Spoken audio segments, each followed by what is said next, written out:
si je vous disais que la République démocratique du Congo est en train de changer radicalement? Des barrages géants, des ports dignes des plus grandes puissances, des mines colossales, des centrales solaires futuristes.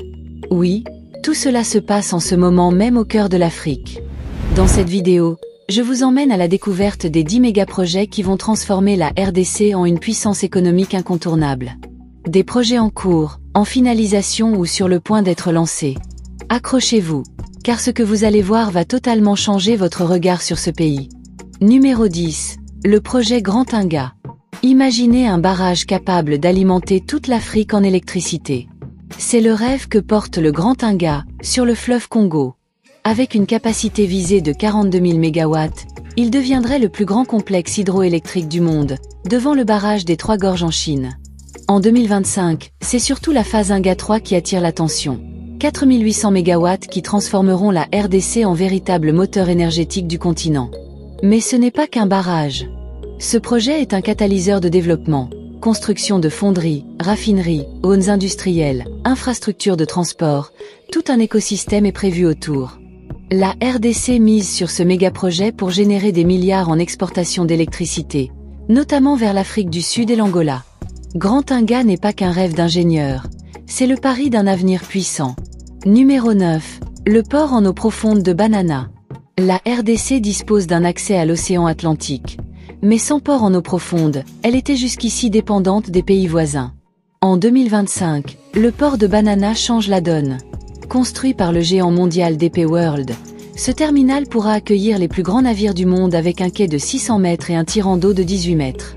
C'est une véritable révolution pour le commerce congolais. Ce projet redonne à la RDC sa souveraineté maritime.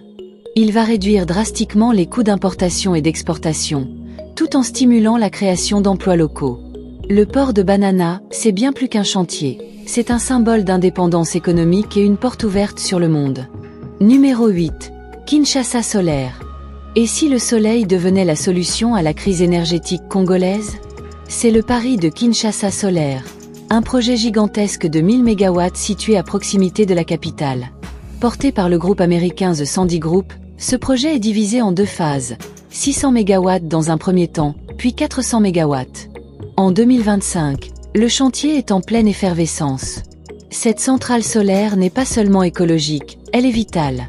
Elle devrait permettre de fournir de l'électricité à plus de 6 millions de personnes, réduire les délestages et dynamiser les PME locales.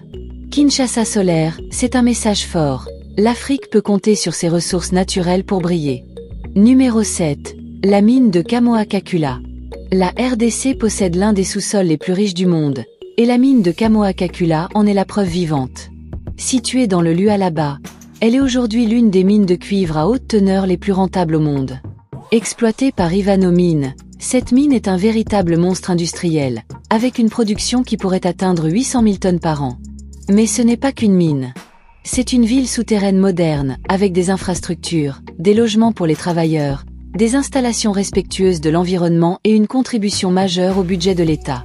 En 2025, elle représente l'un des plus grands espoirs économiques du pays. Numéro 6. Réhabilitation du pont de Matadi.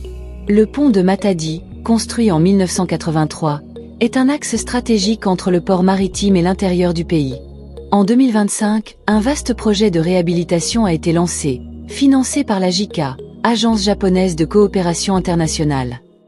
L'objectif, sécuriser les voies d'accès, améliorer le trafic et booster les échanges commerciaux. Ce projet, souvent sous-estimé, est en réalité crucial. Car sans pont fonctionnel, pas de logistique fluide. C'est tout le corridor économique qui en dépend. Avec une meilleure mobilité, les produits circulent plus vite, les entreprises gagnent du temps, et l'économie locale en tire un réel bénéfice. Numéro 5. Pont Kinshasa-Brazzaville. Imaginez traverser le fleuve Congo en voiture ou en train pour passer de Kinshasa à Brazzaville en moins de 10 minutes. Ce rêve devient réalité avec le pont route-rail entre les deux capitales, un projet de 1,6 km très attendu depuis des décennies. En 2025, les études et les accords ont enfin abouti, et le lancement est imminent. Ce pont n'est pas qu'un ouvrage d'ingénierie. Il symbolise l'unité régionale, le commerce transfrontalier et une nouvelle ère de coopération entre deux nations sœurs. Le potentiel économique est immense. Plus de 10 000 véhicules par jour, des milliers d'emplois, et un pont qui reliera bien plus que 2 rives. Numéro 4.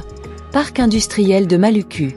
À 80 km de Kinshasa, le parc industriel de Maluku se prépare à accueillir les industries du futur. Ce projet veut attirer des investisseurs congolais et étrangers avec des infrastructures modernes, une fiscalité allégée, et un accès facilité à la logistique et à l'énergie. En 2025, plusieurs entreprises sont déjà positionnées. Agro-industrie, transformation des matériaux, textiles. Le parc vise à créer des milliers d'emplois directs et indirects. Maluku, c'est la promesse d'une RDC qui transforme localement ses ressources et s'impose sur les marchés régionaux. Numéro 3. Bukangalonzo. Lancé puis abandonné en 2014, le projet agro-industriel de Bukangalonzo revient sur le devant de la scène en 2025 avec une nouvelle approche. Situé dans la province du Congo, ce projet vise à développer une agriculture à grande échelle, moderne et mécanisée, pour nourrir les villes congolaises et réduire les importations. Cette fois, le projet repose sur des partenariats publics-privés, une meilleure gouvernance et une implication des agriculteurs locaux. L'objectif, créer une chaîne de valeur complète, du champ à l'assiette. Bukangalonzo symbolise l'ambition de faire de l'agriculture un pilier du développement congolais. Numéro 2. Rénovation du chemin de fer Congo-Océan. La ligne ferroviaire Congo-Océan, reliant Pointe-Noire, République du Congo, à Kinshasa, est en cours de modernisation. Ce projet de réhabilitation stratégique prévoit l'extension, la sécurisation et l'électrification de la voie ferrée, permettant de transporter rapidement marchandises et voyageurs entre les deux pays. En 2025, les travaux avancent avec le soutien de bailleurs de fonds internationaux. Une fois terminé, ce chemin de fer deviendra un axe économique central pour toute la région. Plus rapide, moins coûteux et écologique, il désenclavera plusieurs zones commerciales de la RDC. Numéro 1. Développement touristique du parc des Virunga. Le parc national des Virunga, classé au patrimoine mondial de l'UNESCO, est l'un des joyaux de l'Afrique. En 2025, un vaste projet est en cours pour en faire une destination touristique durable. Aménagements écologiques, lodges haut de gamme, guides formés, tout est mis en œuvre pour attirer les voyageurs sans nuire à l'environnement. Mais ce projet, c'est aussi un acte de paix. Dans une région marquée par les conflits, le développement du tourisme offre une alternative économique aux populations locales. C'est une manière de valoriser la biodiversité tout en reconstruisant la stabilité. Virunga n'est pas qu'un parc, c'est un symbole d'espoir. Vous venez de voir une nouvelle phase de la République démocratique du Congo. Une phase tournée vers l'innovation, la croissance et le leadership continental. Que ce soit par l'énergie, l'agriculture, l'industrie ou le tourisme, la RDC avance, bâtit et prépare son avenir. Et ce n'est que le début. Si vous avez aimé ce voyage au cœur de ces méga-projets, abonnez-vous pour découvrir d'autres pays africains en pleine transformation. Car oui, l'Afrique évolue. L'Afrique surprend. Et l'Afrique construit son propre futur. Et vous, lequel de ces projets vous a le plus impressionné? Dites-le en commentaire.